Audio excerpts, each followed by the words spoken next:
Hey everybody.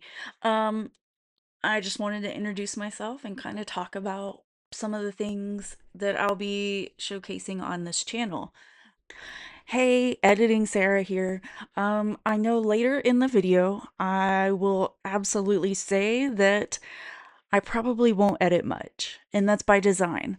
However, um, at the beginning of the video, I just said that the whole point of it was to introduce myself, and I did not do that. So, hi, I'm Sarah, Lab Vixen Designs. This is my channel. Uh, and I hope you enjoy it. I live in Central Texas. So anybody in Central Texas, drop that location. Well, not your location, but you know, the city that you live in. Let's link up. Back to the video. Channel. Um, as always, and you hear this in every YouTube video ever, please hit that like button and subscribe, and don't forget to turn on the notifications. That way you don't miss anything.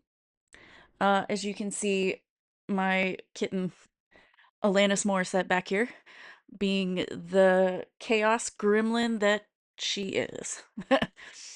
um, so one of the things that I'm planning on discussing and showcasing on this channel is being a neurodivergent individual, specifically ADHD, and then late, well, recently diagnosed as autistic, and dealing with chronic illnesses, diseases, that sort of thing, and living in a society and a world that's just not built for us.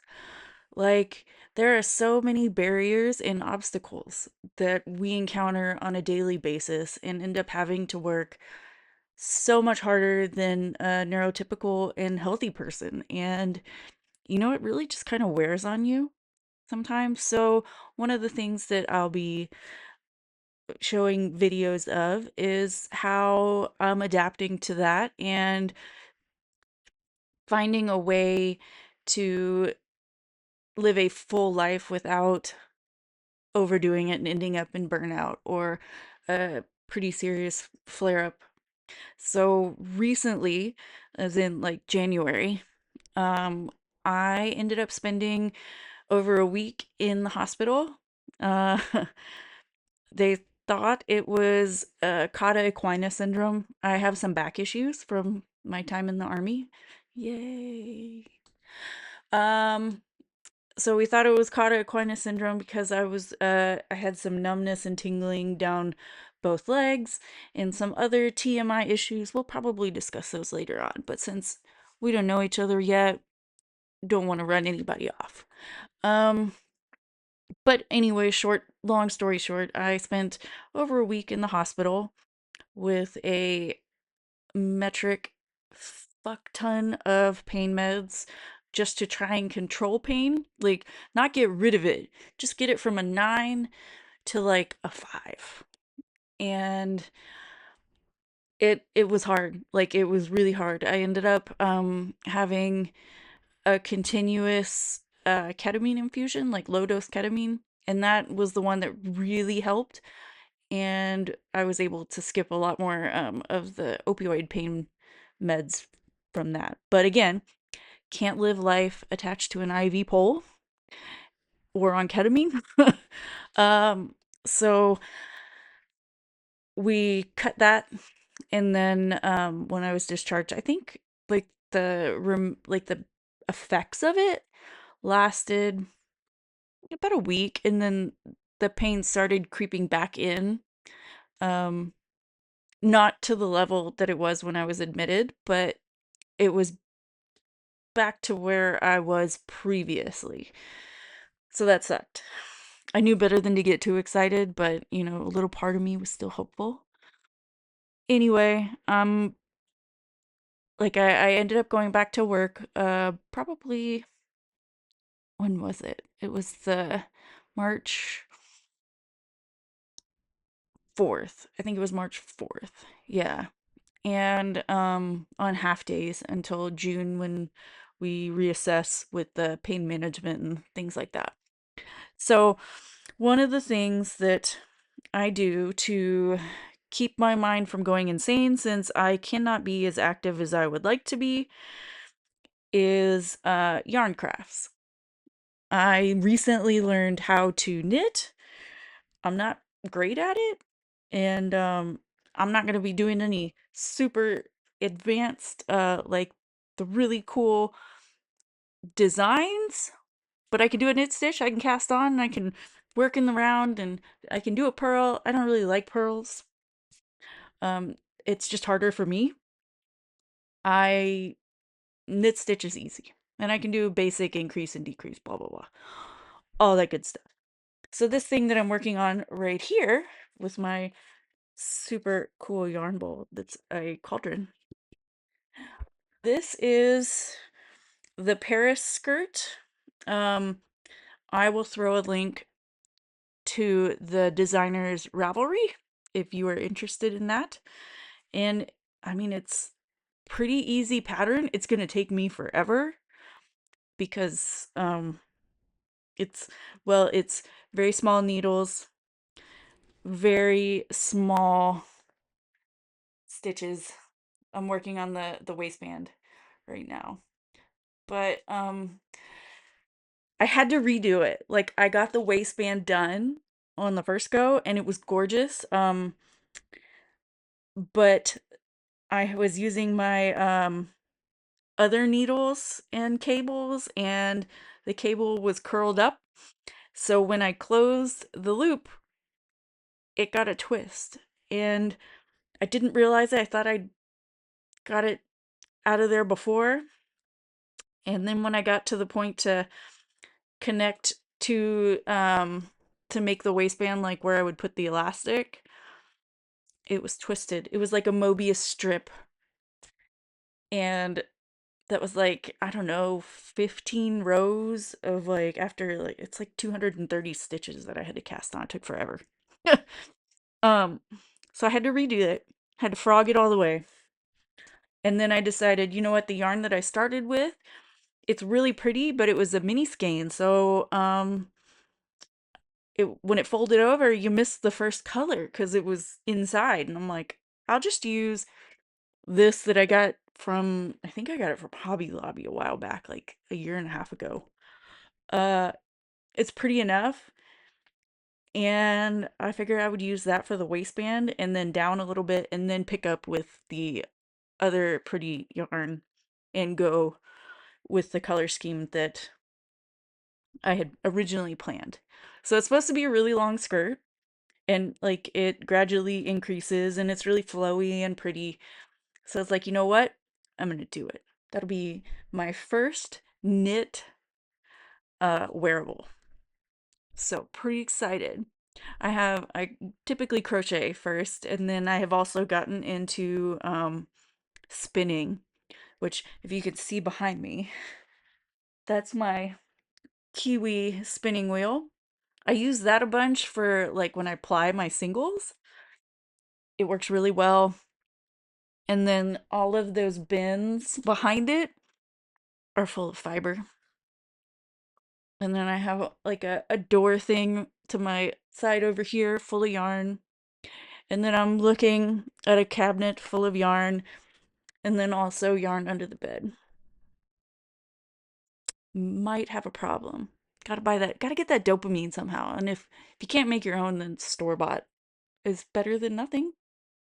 So yeah, like that's what I'm doing now to kind of keep my mind busy and avoid falling into the deep dark spiral that is burnout. Because I'm sure if you were autistic and ADHD or you've probably been there. Um, especially after like going nonstop in this world. Like how are we supposed to work 40 plus hours a week and maintain all of the things? Like a social life. What is that? I'm too tired to do that when I get home. Like I've been trying to make this video for like 3 days, but I'd get home even though it's half days and I have to take a nap. And then I wake up at like 8 o'clock and it's time to go to bed shortly after. So, and so I'm finding other things to occupy my mind and my hands until I get out of the physical uh, limitation flare because I've got connective tissue disease and other chronic pain issues. Um, like I used to be an athlete. I used to ride horses and roller skate and do all of the things. And right now I can't. So that's kind of a sore spot, if you will. Like I want to go do the things and I just physically I cannot. So I spend a lot more time trying to chill, which is hard because what does that even mean? If you're not sleeping, what are you supposed to do? Just sit there, watch TV? No, I can't do it. Can't do it. I can watch YouTube.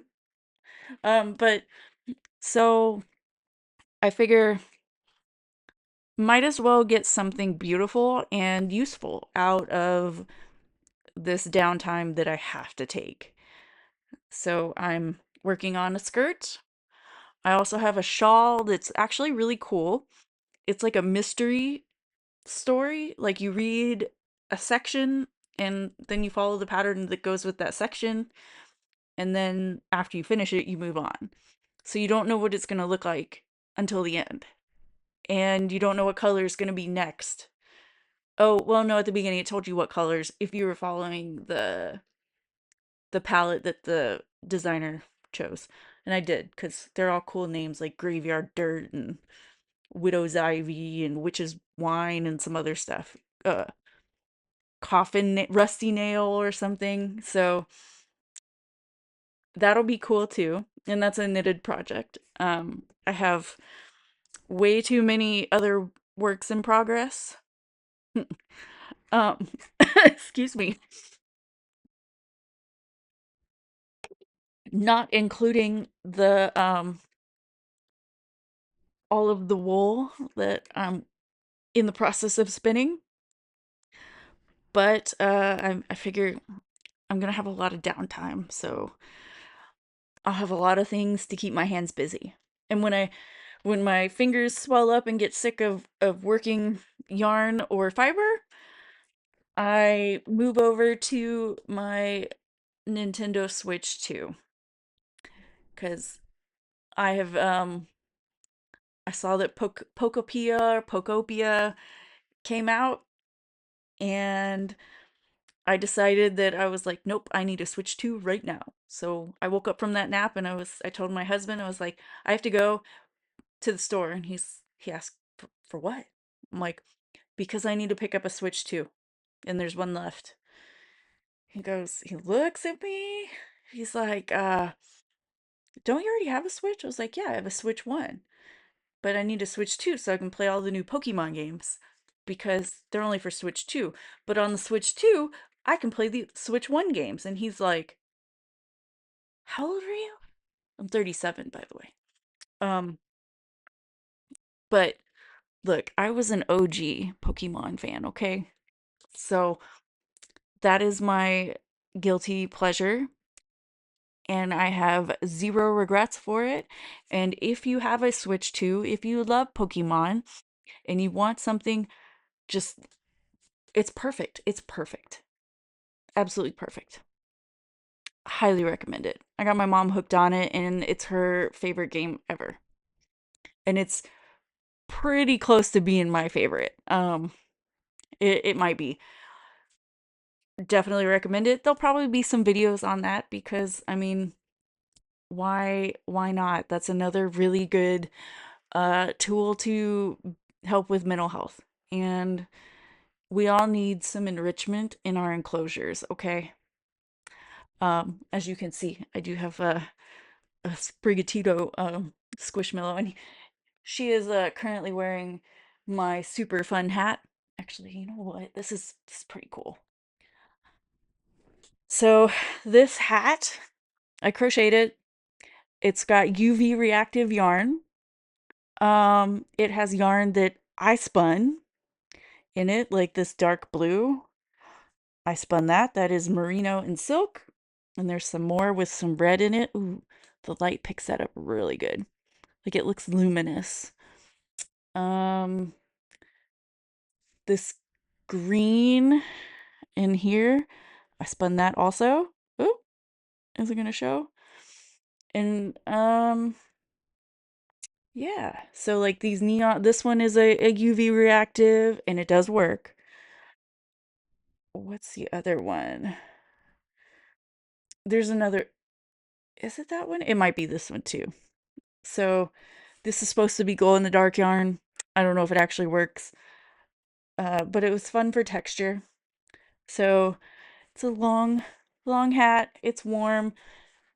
It's super heavy, but it was fun to do. And I mean, it's pretty wild. I'm happy with it. Like I said, on the rare days in Central Texas when it does get cold, it's nice to have. Um, so yeah, that's it for the first video. Again, I'm not gonna do too much editing on this one because the idea of sitting there and going through frame by frame kind of makes me want to claw my eyes out. And I think everything is like overly edited nowadays. I mean, if you're doing an instructional video, sure, I could see how or why that would be necessary. But for this, I think it's more important to show the like actual way that I am in this moment because I think that's more relatable. And this is literally to show how I am figuring out a new path in this meat suit that is currently on strike. So there probably won't be very much editing. And I hope that you find the same value in it that I do. So drop in the comments, let me know where you're watching from. Um ow. Sorry, cat. Um Probably should edit that out, but I don't think I will because like I said, we're going to be the realist up in here. Um but yeah, drop in the comments. Tell me where you're watching from. Are you neurodivergent as well? Do you have a chronic illness? What are some tips for somebody that you would find valuable? Like, if somebody had given you a tip, what would it be? Kind of deal. What would you give to somebody else? What would you like to see? Um, yeah. And let's see where this takes us because I don't know where I'm going. I don't know what I'm doing. Hope you join the ride. What is up, YouTube? Thank you so much for watching, and if you made it this far, please hit that like button. We've got to feed that algorithm. If you enjoyed the video and you want to see more, don't forget to hit the subscribe button and turn on that notification bell. That way you won't miss a video when it drops. Lastly, if you know of anybody that you think would enjoy this content, please share my channel with them. Share this video. And we're always looking for more people in this community. Thank you so much for watching again, and it means the world to me to have your support. I'll catch you in the next video. Last thing, YouTube is probably going to show you a video that it thinks you'll like, maybe here, here, up here, or maybe down here. Check it out. If you enjoy it, don't forget to hit that like button. See you next time.